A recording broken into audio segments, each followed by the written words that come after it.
Marianne Stout, founder and CEO of Vinco Bar Exam Coaching. And welcome to Beyond the Bar Exam Entrepreneur Edition, week 1. I am so excited to be starting this series, and I am extra special excited to be starting it with Miriam, who's not only the very first Vinco student that I ever worked with, she's also now a Vinco coach and just one of my all-time favorite people, in addition to being a very successful business owner. And so, Miriam, before we jump in to talk all about you, I just want to let people know what the series is going to be about in general. And so we are highlighting life beyond the bar exam. Because one day I woke up and realized that, people don't go to law school just to pass the bar exam. They usually want to, practice law or do something else with their law degree. And so Beyond the Bar is meant to highlight what amazing things people are doing with their law degrees, with their legal careers. And we're definitely going to be starting with a lot of the Vinco alum because we have so many of them doing super cool things. So really, these are meant to be inspirational, a way for students to find out what different jobs, careers, things people are doing, and maybe reach out and connect. So that's what this new series is about. Thank you so much for being part of, coming up with the idea and be part of the first episode. So welcome. I am so excited for this. This is going to be great. This is really going to be a great segment of Vinco. I think so too. I even got a new domain for it. Miriam and I are always talking business things, and she knows that I have a problem buying websites. So yes, look out. Coming to a web browser near you soon, beyondthebarexam.com. Anyway, so Miriam, why don't we jump right into it and have you tell us what you do? Sure. So I am an immigration attorney and entrepreneur. Those are the two things that my business card says, both of those things. At my firm, we give our clients peace of mind while helping them navigate their path to legal status. So that could be humanitarian immigration, where someone who has had a crime committed against them here or in another country, or maybe family-based immigration, where someone is petitioning for a family member to come into the United States or stay with them in the United States. And so I like to think that a lot of my work is keeping families together. And I definitely couldn't imagine myself doing anything else but what I do now. And then I own my own law practice, which is the entrepreneur part. Yeah. And, I know firsthand how hard what Miriam does is. I practiced immigration law for 17 seconds when I graduated from law school. And it is such important and really difficult and emotional work. So, so in this conversation, we're going to cover sort of a few things. Again, our target for people watching these things are maybe law students or recent grads, or maybe people who are looking to career shift. So the first question that I really want to ask you is, how did you get into running your own firm, having your own practice? Did you know, was this the long-term plan that you were going to open a law firm out of school? How'd you get where you are today? Yeah. So this was definitely my plan I realized this when I was in my final year of law school, that this was something that I wanted to do. I did an immigration clinic. And I saw a lot of clients come in who had been taken advantage of by private immigration attorneys. And I felt really bad. And I felt like we had such bad things to say about private attorneys, always. It was just of course, you know what I mean? And I wanted to change that narrative, because that is not the truth about the immigration bar. I am connected with so many amazing private immigration attorneys, and they're out there. And so I knew that I wanted to start a private practice so that I could help change the way people thought about immigration attorneys.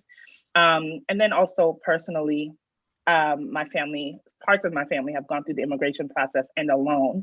And so I wanted to make sure that people weren't doing that they weren't having to go through things alone, especially now. I mean, it was different back in the 70s and 80s, but now it's really not a good time for you to be doing it by yourself. So I did a fellowship after law school, just so that I can learn a lot more about immigration. I did that for 2 years, and then I started private practice right after. And so you came to sort of that idea in law school, but before you came to law school, what was the plan? Did you want to have a business, or were you going to do something else? Before I came to law school, my plan was probably not even to live in the United States. I thought that I was going to get the Hillary Rodham Clinton fellowship in Haiti to do human rights work, right? I was like, I'm going to work on social, economic, and political changes in Haiti. And like, I want to do human rights work. And I started, I took some human rights courses at Pace. But then I realized a couple things. One, human rights work is a lot of reading and writing, which all lawyers do, but there wasn't a lot of interaction with clients. And so I'm like, oh, I like this, but like, I like to interact with people. I did an internship. I didn't like sitting behind a computer and just researching international law. And then I realized you need to speak French fluently, and I do not. There you go. So I had to think of something else I wanted to do. Clearly, I mean, apparently Creole isn't enough. The language you need to know is French in Haiti. So I had to think of something quick. So immigration was similar to human rights law, because one of my first cases was an asylum case helping a woman and her 2 children escape female genital mutilation from Senegal. And I'm like, oh my God, this is women's rights, this is human rights. This is so similar to what I wanted to do. That was also one of my first cases when I was practicing too. It's really tough subject matter to interact with and be part of. But one of the things I want to highlight, and anyone who's watching all of these will hear my story probably several times, but like I want to make that connection, is that like where you start and where you end up could be very different, right? Like I was going to be a prosecutor. Nobody was going to tell me I wasn't going to be a prosecutor. I did every internship. I took every class, and then I didn't get a job. Like simple as that. I hadn't changed my mind. I hadn't decided I wanted to do something else with my life. Like life happened to me. And then I took my fellowship doing immigration law for 1 year. And I was like, wow, I would have hated being a prosecutor, because I was essentially a defense attorney and I really enjoyed it. If I was going to continue practicing law, I would have stayed in that field. But like, and then being a professor and not even practicing law at all is not anything that was in my plan when I went to law school. So sort of hearing how plans shift, whether it's intentional, like you decided, hey, I want to try something else or do something else, or I'm inspired by something else, or mine, which was like life being like, nah, that's not going to work out for you, but that you can still be happy and successful wherever you land. Yeah. And I think people shouldn't, people should try to avoid when one door closes, another one opens. People should really start to, or I guess people should try to avoid thinking negatively about things when it doesn't go their way. So this is exactly what you're saying. No, but I wish somebody was something better may come along for you. Yeah, I wish someone was there to tell me that when I was like getting rejection after rejection from every one of those TA's offices, and I was like, my life is over. And this was like April of my 3L year. Like I was graduating, like I was starting bar prep. Like there was no plan B whatsoever. I hadn't even applied anywhere else at that point. So to that, point, it is so important. So on, a somewhat unrelated note, we'll get back to like what you do and like how law students can kind of get into what you do. But I would be remiss to not ask you guys when you're here about bar prep, particularly a bar coach such as yourself. So would you share a little bit like about your bar exam journey and how, if at all, that journey like impacts you today? Well, my journey, I guess, like many of Vinco students and probably coaches, wasn't, just straightforward. I did have to take the bar twice. And, the first time I took it, I thought I did everything, which I probably did do most things right, but I thought I did everything. And like there was no possible way that I would fail because I did everything that my bar company told me to do.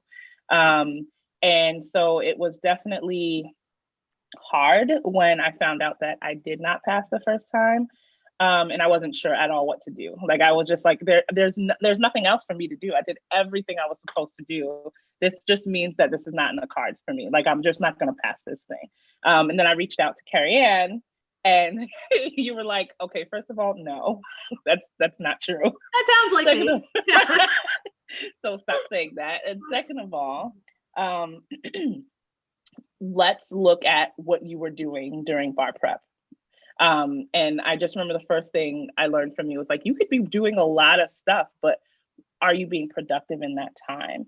And so I hired you, you coached me through my second time taking the bar exam. And I passed the second time, even though the funniest story is that I forget my laptop on essay day. I'm supposed to give She you tried hardware. to kill me. I happened to be in the same place that she was on test day, and all of a sudden she was there and then she was gone. And I turned to the other people and I was like, "Where's Miriam?" And she was so scared to tell me that she left her laptop. She told someone else and they told me. And I was like, "No, Miriam."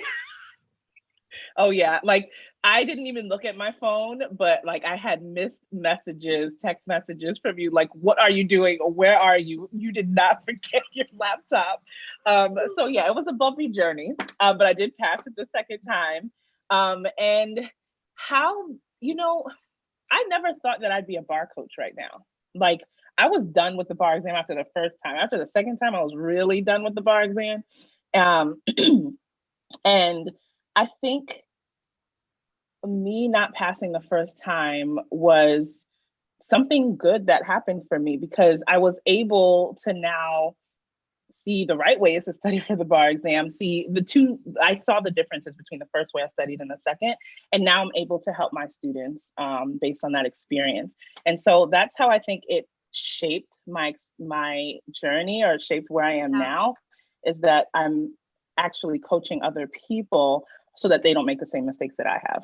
And I think like just if I can project for a second, like Yeah, you had to really learn about like time management and prioritization, probably in yeah, ways that you hadn't faced before because you were yeah, working full time yeah, and studying and yeah. you were commuting. Like it wasn't it's Hmm. a lot. And like those skills are transferable to Right. everything else that you do Very as true. well. But yeah, so funny when Miriam said she hired me, like she hired me. Like there was no Vinco, there was no Sheena, there was no Google Right. Drive, there was my kitchen table. So we really go all the way back, friend. All the way.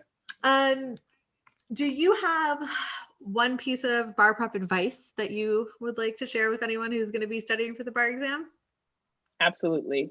And I think this is one piece of advice that helped me out a lot, is not waiting until you feel like you're ready, or until maybe those last few weeks after you've gone through your videos or whatever, or you're condensing the material. Don't wait to start practicing. Like I'd argue that practice is like the first thing you do. Even before, I would practice before opening, especially if you've taken the bar already before. I would say start practicing first. Pull out an essay, pull out some MBE questions. That is really how you learn how to apply the information, because we can memorize things all day, but if we don't know how to put it on paper, it's not going to help us. And so if there's anything I could tell you right now, is to open the book. Don't be afraid of the essay. Look, you can get as much as you want wrong right now, because today is not the day. Today's not the exam. Yep. Practice makes Get passing. That's exactly. So get it all wrong now. Get it out of the way. Look at as many essays as you can. That's what really helped me. Like not only writing a few essays, but then like constantly looking at other ones that I didn't necessarily write out. So. I mean, I'm not going to have any complaints about Yeah. someone telling people to do more practice questions. Nope. So one of the goals of this conversation is to like help students or people thinking of going in this direction with their career, like giving them some things to think about, right? So my next question is about like, what are some things either that you did in law school that you feel like were really effective in preparing you? And like, I sense, your experience with the immigration clinic and Professor Martin will be top there, but like any other things, like in terms of both substance or preparing you to run a business that you did. And then the flip side of that question is like, anything that you really wish that you had done, like in retrospect, now that you're here, that could have helped you a little sooner or something like that. So I'm going to be honest and say there was nothing that helped me run a business.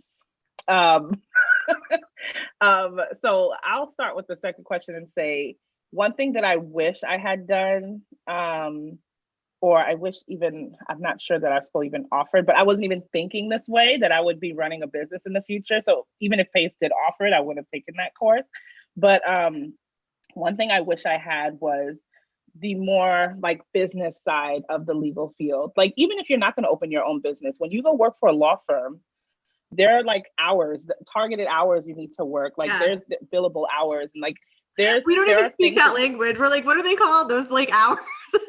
Those things. No, I don't speak that language at all either. But if you want to work for a law firm, especially a top law firm, you're gonna have to know the business side of things, because you're gonna have to pay for yourself. You have to get business for them too at some point.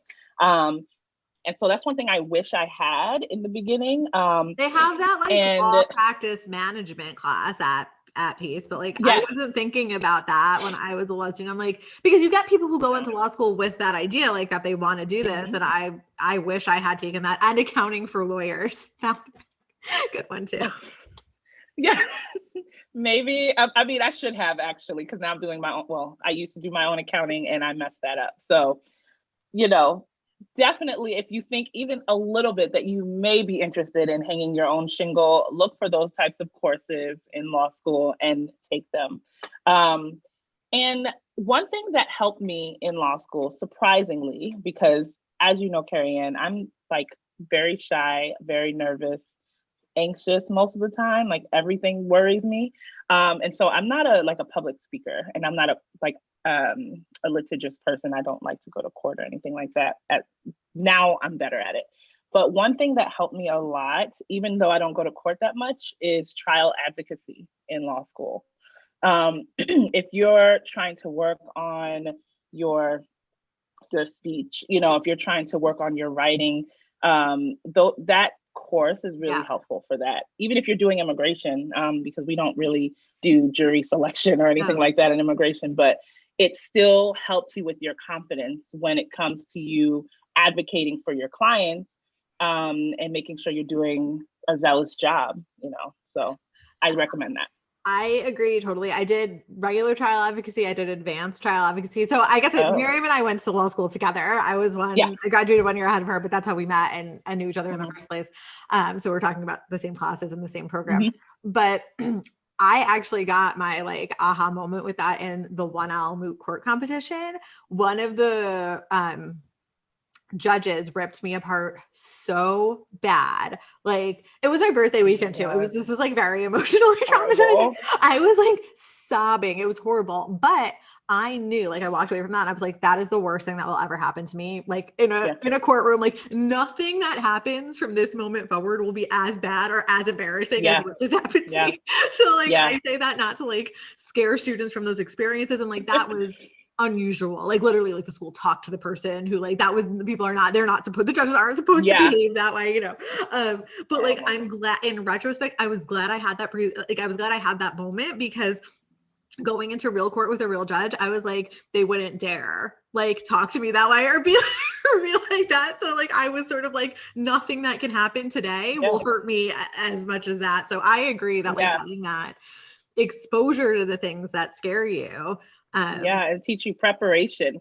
Do not show up to court or to a deposition or anything that you're doing and representing your client without being prepared and having done your homework, because this was a law school competition, but in real life, judges can rip you apart. I mean, it didn't sting as bad when it happened after that, because I was like, all right, well, this isn't personal. Yeah, exactly. That's very true. So what are some things like that law students, maybe like they're in their first or second year, like the students who have some more time, like they're not graduating right now. What are some things that if they want to then open their own like immigration practice like you, what are some things that you want to encourage them to get involved with now as law students? Yeah, I would say to work for a solo or small immigration practice, so that you have an idea of how quickly cases turn over, how many cases you're expected to have, what the experience is like working for an immigration law firm and what's expected of you. I did most of my internships in nonprofit, which was good because I started out that way. I did a fellowship at a nonprofit, but nonprofits are run completely different than a law firm, of course. And so when I left my nonprofit, I just was like, what? Like, I can't charge this. I can't like this is different. And so one of the top things that I would recommend is find a local immigration law firm, you know, and see if they're accepting interns, especially first or second year students. Yeah. I think they're willing to take you on so that you can see what types of cases and maybe even how they charge and how the business part works. Let them know that that's what you're interested in as well. Yeah, I think I remember like Puyan and I, when right after we left PCLP and we were done and it was like our first month with like our new clients, we were like, oh, like nobody's gonna write our checks. Like we had to like pay ourselves and we were like, oh, like that's how this works. Yep. Oh yeah. That was a hard reality. Like after I left my fellowship, like got my last paycheck, I was like, wow, I am responsible now for how I eat. Yeah. And I have to bring in the cases. Like it's on me. But it's also like deeply satisfying. Like till this day, I mean, I don't write myself a physical check anymore, but to this day, when that money shows up in my bank account, that's like my Vinco salary that I pay myself. It's like, I did that, you know, like I did that and I was responsible for that. And it's such a good feeling. Oh yeah. All right. So absolutely. Next question is about what would you say to someone who, so sort of shifting our target focus a little bit. Now, this is a little bit different than what you did because like you knew coming out of your fellowship that you were starting your firm and like you were bridging that. But what if somebody is working full time right now? Maybe they're already in immigration law, but they want to transition into opening their own practice and they're, you know, a little bit more established. Like, do you have any advice for someone in that situation? Yeah, for sure. One thing would be, I wish what I had done was waited a little bit until I understood the business part of it. And I feel like I'm beating a dead horse here, but waiting a little bit until I understood like what opening a practice looked like, what I needed in terms of accounting and finances. Maybe had created a business plan, had a plan, you know, I sort of opened thinking I'm just going to set up shop and the clients are going to come to me, but I didn't have a plan. Like, how are they going to come to me? How would they even know I existed? And so before letting go of that job that is paying you and you are surviving, because once, you know, I can't, some people, I have seen some people that like took clients with them from a firm or something like that. So they all like, they were fine when they started. We were able to do that. Like we had a deal. So we weren't starting from nothing, but Exactly. So if that's the case, and that's a little different, but if you're starting from scratch and you have to get your own clients and things, I would start that process before you quit your job, right?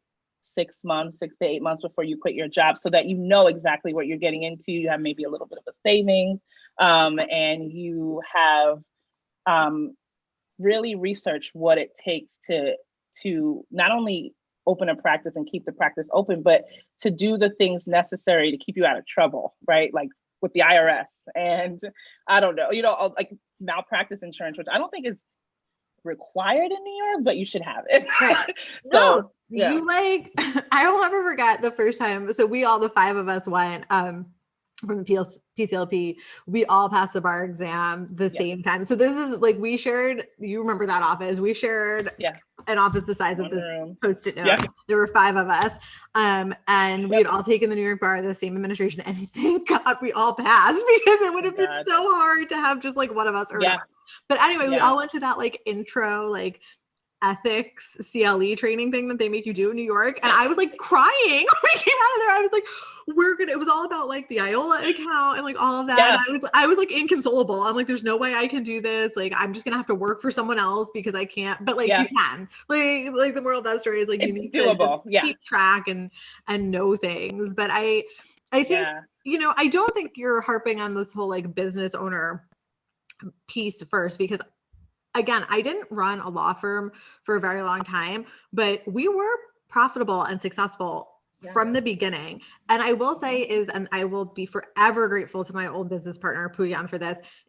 We were business owners first. That's like maybe the first business lesson I ever learned, is that before you're your expertise, whether that's a bar exam coach, whether that's an immigration lawyer, you're the business owner first. And the lawyers out there, the solopreneurs or the small practices that I see struggling the most, think of themselves as lawyers first. Yeah. And it makes for disorganization. It makes for bad time management. It makes for like hard to find clients, hard to get marketing plans in place. So I think like that's like your theme that like you're saying, but like didn't exactly say, but you're saying like know how to run a business, take the classes in law school, figure it out before you quit your job. And I think that's why is like you and I share that mindset that like before we're our expertise, we are the business owner first. And that's You hit it right on the head. And like in the beginning, I was like, oh, this is so hard. I'm learning both how to be a lawyer and how to be an entrepreneur all at the same time. And it was a lot. And I think that if I had thought of it in the way that you're saying, like I'm a business owner first, right? I have to pay myself first, because we forget that you have to pay yourself. Like there's no way around that. And, you know, you want to put money back into your business, you want to buy things, but you have to make sure that you're okay first. Of course, while still doing a good job for your clients. I'm not discounting that at all. Those things are not mutually exclusive. And exactly. Often, like when you're not so financially desperate because you're not taking care of the business side of things, like you are providing better service for your clients. Yeah. You're less desperate in the sales like pitch in the sales process when you don't need that person's money. You know what I mean? You can make better decisions about clients and who to work with, and put up those boundaries, right? Like you're not required. And I think this is something that you've come a long way with in the past couple of years. Like you're not required to spend endless amounts of time on somebody's case. You're required to do your job and do it well and provide excellent service, but that doesn't mean not having boundaries. That doesn't mean not having, but those people who have that like nonprofit, like endless work, like I'm paid for a result kind of attitude, you see them running themselves into the ground. So I think that's a really important message that you've been bringing up. So this is the easiest question. The last question is always the easiest question, but obviously as a business owner, you need to let everyone know how they can get in contact with you. How can they find you on social media, on the internet? I'll link it with the video as well, but let them know now. Okay. Well, in terms of social media, I'm on Facebook and Instagram. That's where I'm the most active. I guess now I'm on Clubhouse, but I'm not active there yet. We're figuring it out. We'll get back to you guys on Clubhouse. But Instagram at Lacroix Immigration Law, and on Facebook as Lacroix Law PC. I think you can like at ESQ Lacroix or something. My old assistant set up that page, and I don't know how he just thought of something. So that's how you can reach me on social media. And then should I give my email, or will you just put that? I'll post the email and I'll put the website below so that if anybody wants to refer you clients or schedule a consultation, they can find you there. Absolutely. Well, thank you so much for being my first guest. I'm so excited for this series to go on, and I hope all of you watching, I hope you're taking notes. If not, go back to the beginning and start again and take some notes. But otherwise, be sure to come back and join us next week as we continue Beyond the Bar Exam Entrepreneur Edition.